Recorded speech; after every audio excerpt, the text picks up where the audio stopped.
पाकिस्तान में तैनात कनाडा की हाई कमिश्नर लेस्ली स्कैनलन से मिलने इस्लामाबाद में उनकी रिहाइश गाह पहुंचे। कनाडा की पब्लिक अफेयर्स ऑफिसर जरमीना नैयर और पॉलिटिकल ऑफिसर मोहम्मद जुबैर ने इस्तकबाल किया। वुमेन्स डे के मौके पर एक दिन के लिए सफीर बनाई गई पाकिस्तानी लड़की सैयदा ईमान फातिमा के हमरा इस्तकबाल किया। Her Excellency, what is the idea behind making a lady or a girl ambassador of the day? The idea is to expose young women to leading and visible leading women in Pakistan. So for us to have the opportunity to bring young women from across the country to meet up with leading Pakistani, you'll see today in your program, you're meeting with some wonderful Pakistani leaders, but it's to give visibility to women in positions of leadership. And we say in Canada, if you can't see it, you can't be it. So to expose young women to women like us in leadership roles, I think is a very strong message. What are her responsibilities for today? Well, today, our ambassador for the day, she's going to be leading a meeting with all the managers at the High Commission. She'll be having lunch with a leading Pakistani female politician. We have events at the PNCA today culturally, so lots of activities and lots of inputs from our ambassador for a day. ईमान, आप बताएं, आपका ताल्लुक कहाँ से है और आप कैसे सिलेक्ट हुई? जी, मेरा ताल्लुक कराची से है and we went through several procedures. First, we had to write an essay on environment.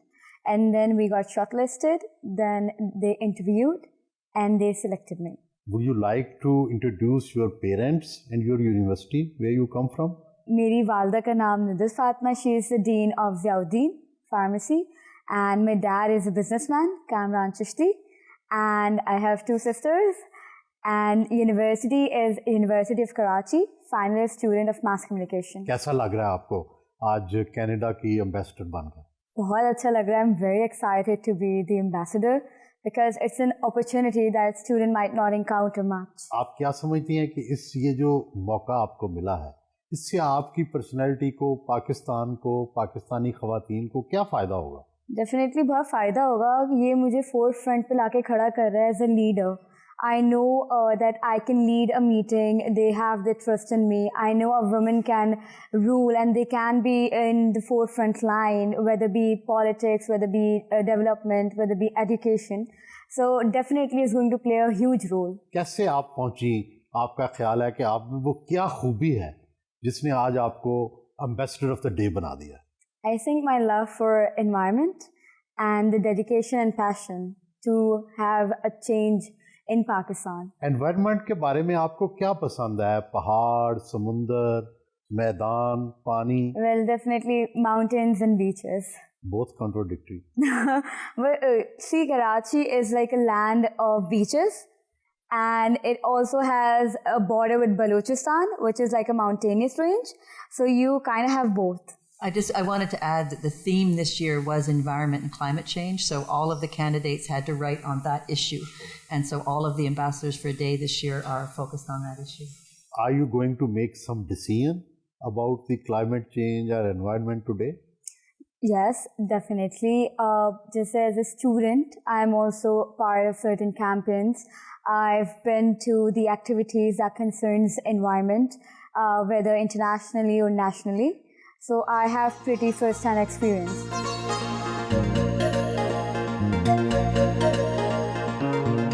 Her Excellency, you have a vast diplomatic experience. You have been ambassador in Poland and now you are High Commissioner of Canada in Pakistan. Did you find Pakistan different from other countries? You know what I've been most moved by here is the diversity of the country.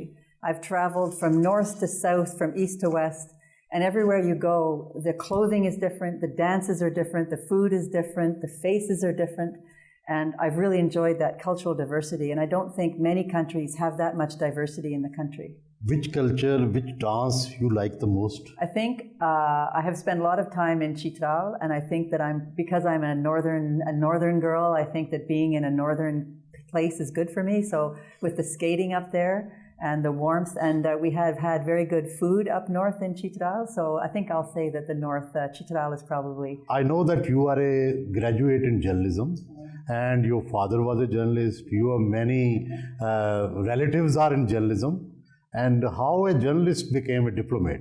Well, in journalism to me is something that is applicable to any field. You learn how to have a good conversation, you learn how to analyze, you learn how to do research, you learn how to dig into things, and you learn how to express yourself. So for me, when I decided to enter the Foreign Service, I really enjoy international. I like living abroad. I like dealing with issues.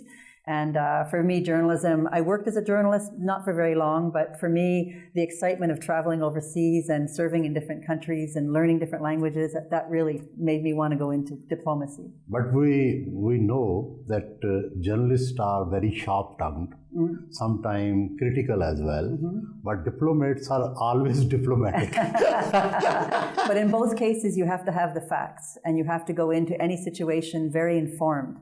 And I think that as a diplomat, when I'm speaking to Canada, I'm very frank because I have to explain Pakistan to Canada. And when I'm here, I have to be more diplomatic in my interactions publicly. But we have a very good relationship with the authorities in Pakistan, and we can have very frank conversations as well. Ma'am, I have met many persons in my life because of my journalistic career. Similarly, diplomats go to every country and they learn new things wherever they go. Do you think that your personality in Canada was different and now it has changed? Well, that's a funny question. I was in Japan for 6 years. I speak Japanese, and my mother came to visit me when I first went to Japan. And she said that when I answered the telephone, you know, in Japanese you say mushi mushi, a woman says mushi mushi when they answer the phone. She said your whole body became very small. And you said, mushi mushi, and your voice went up. And I think everywhere we go, we adapt to local circumstances, of course. So I think I'm probably different. I probably speak more quickly when I'm home in Canada than I do when I'm here. I probably am more composed here because I'm representing Canada, whereas when I'm home, it's personal, you're with family and friends. But I'm not sure I've changed fundamentally. I'm probably pretty similar, no matter where I am. Do you think sometimes to go back to journalism? No, I have no interest in going back to journalism. It's a tough sector. It's hard to keep a good job in journalism, and it's so important to a democracy to have a robust journalism. So I feel like the media is such an important component to a modern democracy. But I personally not sure I'm up to the challenge anymore. You speak French, you speak English, you speak Spanish, and you also know Japanese. Have you tried for Urdu? I did a little bit of Urdu study before I came, but when you're going out as an ambassador, everything's top secret, so it's hard to train on something. And then you get here, and life is just so busy. When I give a speech, I always include some Urdu in my speech, but I don't speak Urdu. Whatever. Well, I mean, I would say, depending on what the speech is about, I would always start with Assalamu alaikum, of course, but somewhere in the speech, I'll say something that refers to the topic in Urdu out of respect for the people I'm speaking to. I know Canada and personally you are very interested in human rights and women's rights. And Pakistanis are also learning these ideas and are trying to practice them. But how would you advise us to improve this condition? I think an important thing is visibility. I think having visible women in leadership is very important. And last year, that's why I wanted, for the first time ever in Pakistan, to do Ambassador for a Day, for example. She's a Pakistani girl you have selected? Last year, we had a girl from Chitral, and she was the first time any embassy had ever done Ambassador for a Day. It was Canada's initiative. And it gave her the visibility. She met leading Pakistani politicians. She met women-led UN agencies. She had a very rich day of meeting women in leadership. And we have an active group of women ambassadors in Pakistan. And this year we decided we would approach the other embassies to see if anybody else wanted to join us in this initiative to give profile to women in leadership. So we have a group of embassies this year, a much bigger group of ambassadors for a day. But we work with all kinds of different areas in women's empowerment. We do in women's empowerment through sport. We support women in economic development. We support women in the political process, not just as candidates, but also supporting the political process by supporting candidates. So our programming, Canada's development programming, humanitarian programming, is a feminist foreign policy, feminist international assistance program. So everything we do is through the lens of women and girl empowerment. Climate change is a new phenomenon, and Pakistan is hit the most by this. How Canada and Pakistan can work together on this climate change? Canada was very quick to respond in the light of the floods in 2022. We provided $58 million worth of assistance for mitigating and rebuilding after the floods. We do. I think that our best support to Pakistan is helping with capacity development to help Pakistan consider what's best for Pakistan for mitigating and adapting. So we do a lot of work with communities all around the country. I think of examples in Sindh, examples up in Chitral, where we're working with passive solar greenhouses, or we're working with hydroelectricity. We have Canadian investment down near Karachi, JCM Power, and that's wind turbine investment. So giving advice to Pakistan, I think the question is the government has to make good infrastructure decisions, because climate impacts are real in Pakistan, but the government has a role as well as the international community in supporting Pakistan as it makes decisions on investment and infrastructure. Things like landslides on the Karakoram Highway. Walls have to be stabilized, because a lot of the people who live up north, they need the wood to keep their houses heated, so the hills get deforested. So the government obviously has to focus in on infrastructure, but I think for Canada, capacity development and helping rebuild is a priority for us. I know you are the most sincere and good friend of Pakistan. Have you faced any difficulties while being posted here? I have not faced any difficulties being here, no. It's a fascinating place, and I eat Pakistani food every day for lunch, and I talk about it on social media. I've traveled so much and really enjoyed that. Is this Pakistani dress you are wearing? This is Pakistani, yes. I have several of these. I think they're just gorgeous. I really am enjoying my time here, and the travel especially. Which area of the country you bought them? I bought this at Beirut. It's all handmade here in Islamabad. But I have clothes from all over the place, and our food. And I can never. We did last year at the Ambassador for a Day. We did Pakistani Canadian food fusion, and we had 6 different items on the menu. And the one item that won was Nahari poutine. So it was Canadian poutine with Nahari sauce on top. Very, very popular. So yes, I'm enjoying Pakistan very much. You are wearing black rings. That's a sapphire. It's from Sri Lanka. You like stones? I do like stones. Yeah, that was my wedding.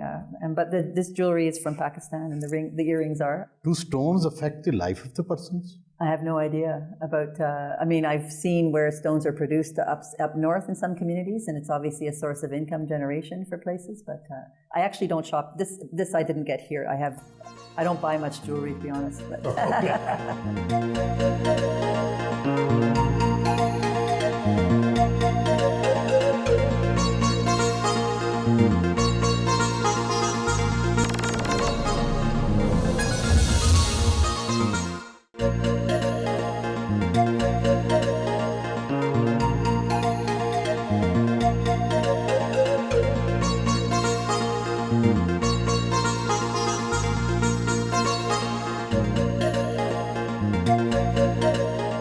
यूरोपीय union की सफ़ीर रायना क्यूनिका की रिहाइश गाह पहुंचे। Women's day पर मुख्तलिफ मुल्कों के सफ़ीरों को खाने पर मदऊ किया गया। जर्मनी, यूरोपीय यूनियन, बुल्गारिया, ऑस्ट्रेलिया ने भी वुमेन डे पर पाकिस्तानी लड़कियों को एक दिन के लिए अपना अपना सफ़ीर बनाया। Leslie, to the High Commissioner for Canada. Leslie came up with this idea to do this here in Islamabad. Did it last year, and earlier, a few months ago, came to us first of all the Women Ambassadors Group, and later to the wider group.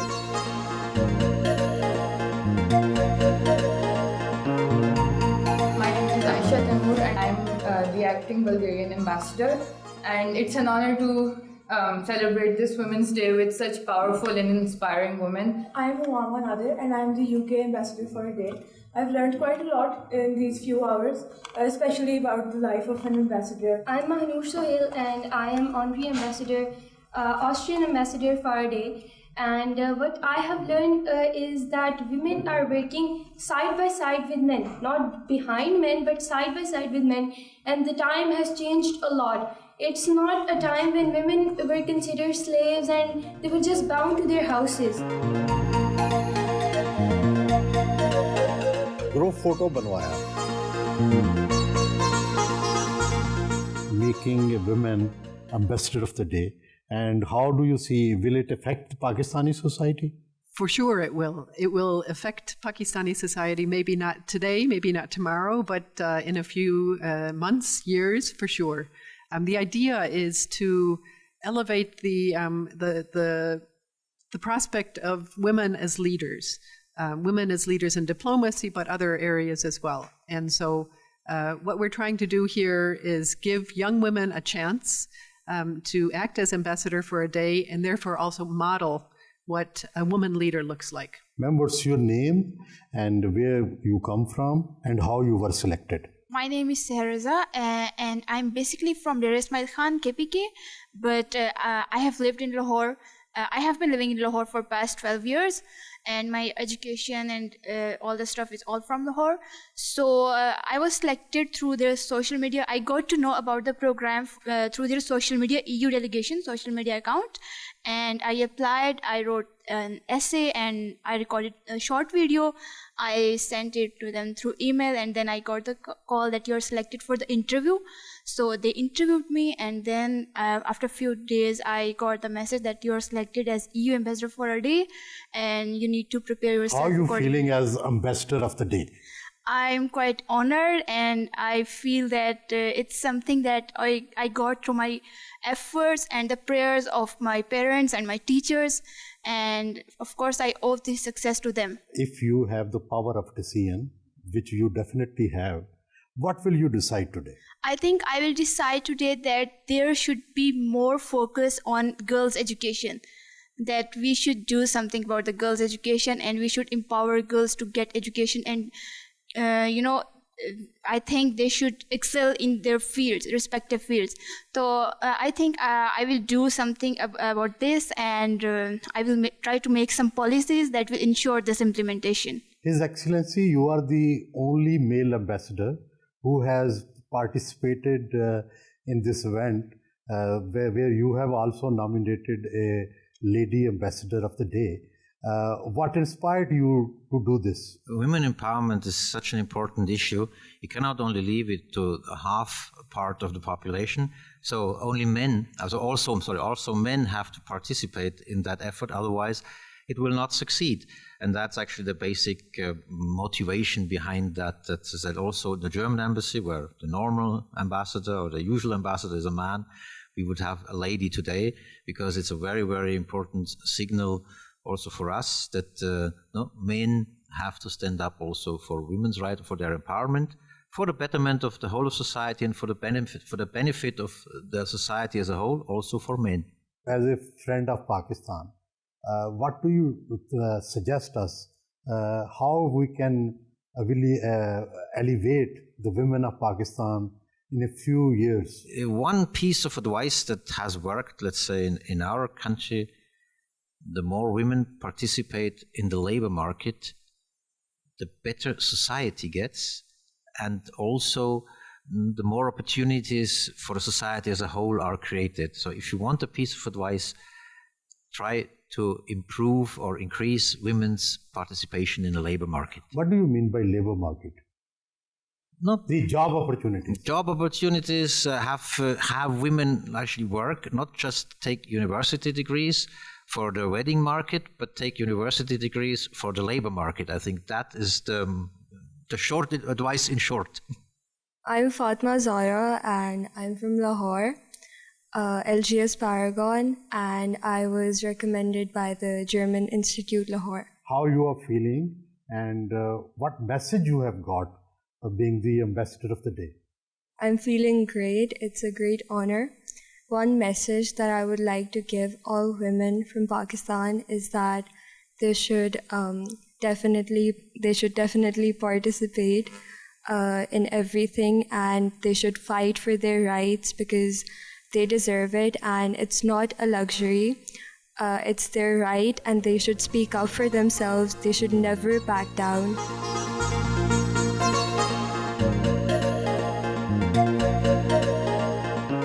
Pakistani खानों, बिरयानी, कोरमा और मगरबी खानों pasta से तवाज़ो कीजिए।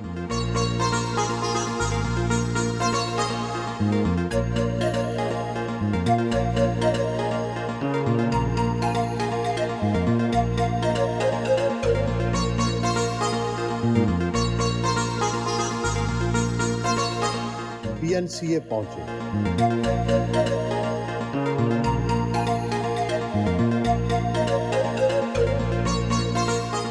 Women's day के मौके पर paintings की नुमाइश लगाई गई।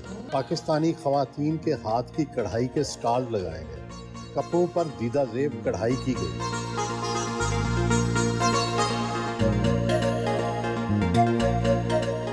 माइम परफॉर्मेंस देखी।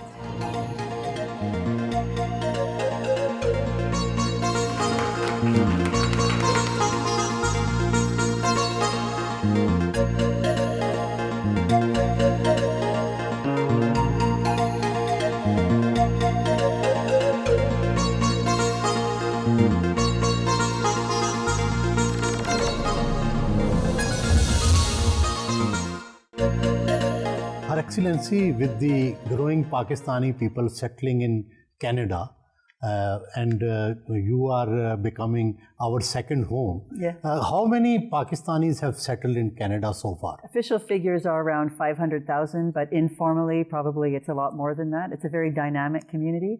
And in fact, in last fall, the over 40 national cricket team came to Pakistan from Canada to play in a cricket tournament in Karachi. And they were all Pakistani Canadians, Sri Lankan Canadians, and they all were from around Toronto. It's a big, but they're all over Canada, but the biggest communities are near Toronto.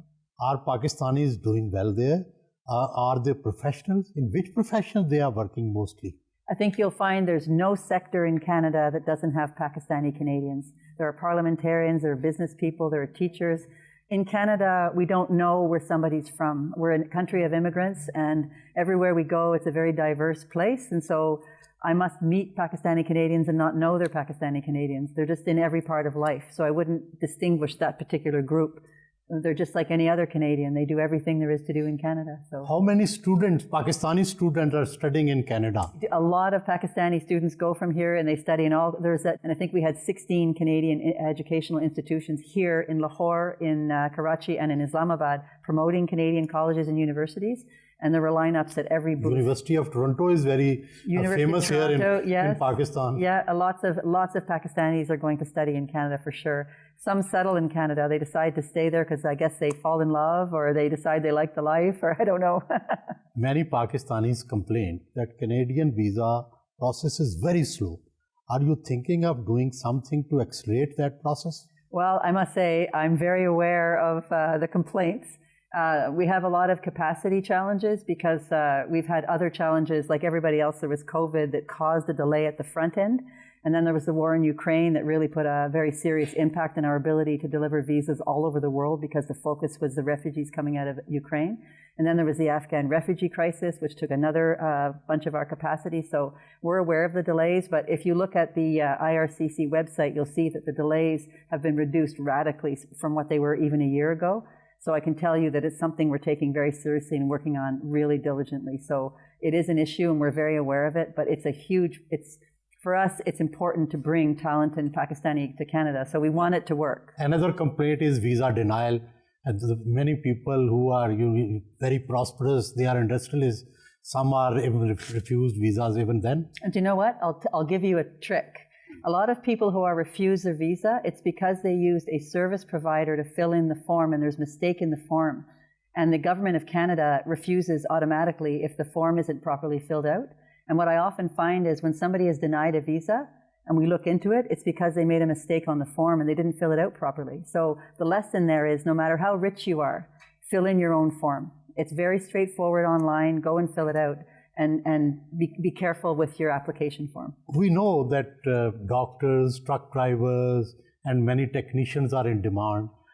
Do Canada need nurses or some other professionals as well? If you go on the IRCC, the website, you'll see exactly which specializations are in demand in Canada, and it varies by year. It's not the same all the time. So it'll be very clearly identified. So yes, nurses are always in demand, doctors are in demand, but there's a certification challenge. So if you come as a professional like a doctor, you have to have your credentials recognized. So let's say you are Pakistani, you go study at U of T in Toronto, you become a doctor, you come back to Pakistan, you practice, but then you want to emigrate to Canada, then you'd have no trouble practicing medicine. But if you didn't study in Canada, it takes some time to get your qualifications recognized in Canada. But there is a demand for medical professionals and all kinds of specializations, and that's all clearly enunciated on the IRCC website. Now coming to some lighter questions. Do you like spicy food? Okay, here's the thing. I love spicy food, but a lot of Pakistanis don't think that foreigners can stand their spices. So I've been at dinner parties where my Pakistani host will say, oh, you can't have that. And I'll say, oh, why not? And they'll say, oh, it's way too spicy for you. And I'm just like, oh. And then it makes me want to have more spice just to show them that I can eat it. But I like food very spicy, so I'm heard loving that it. you can cook Japanese food. Have you ever tried to cook Pakistani food as well? We did. I asked the residence chef if he would do a cooking course for some of the Canadian diplomats. And so we all took a course and learned how to make, I don't know, I can't remember what we made, but we had all the beautiful spices on the counter. We took some beautiful photos, but I have Pakistani food every day for lunch. And people tell me on Twitter what I should try. And so the chef makes everything we get for advice, we make it. And then I tweet about it. So, have you ever tried Pakistani music as well? Any singer you liked? I can't name a singer. I know I like it, but I'm not that knowledgeable about it. But I'll direct you to the EU ambassador's video from last year on Pakistan's National Day. There were musicians from all over Pakistan, and it was just gorgeous. Traditional instruments and traditional music. And I hear it everywhere I go. It's different depending on the region we're in. So it's lovely. Yes. Her Excellency, Ambassador of Canada, for 8th March, ये बताएं कि आज का दिन कैसा गुजरा, आपको ambassador बनना और एम्बेसडर की हैसियत से काम करना कैसा लगा? मुझे बहुत अच्छा लगा, एक तालिब इल्म के मौक़िफ़ से मुझे बहुत अच्छा लगा कि मैं उन जगह जा सकी जहाँ मुझे नहीं लगता था कि एज ए स्टूडेंट मुझे एक्सेस होता या मेरा जो है वहाँ पे जाना कभी भी होता. तो मेरे लिए बहुत डिलाइटफुल एक्सपीरियंस था and I am very thankful to the Canadian embassy for taking an initiative like this and empowering women like a student like me. I am delighted. आज आप लेडी क्वीन भी थी, आज आप बॉस भी थी, high commissioner of Canada भी थी. ये दिन गुजारने के बाद अब आपकी क्या ख्वाहिश है? इसके बाद मेरी यही ख्वाहिश है कि मैं भी डिप्लोमेट या एम्बेसडर बनूं परमानेंट इस बार.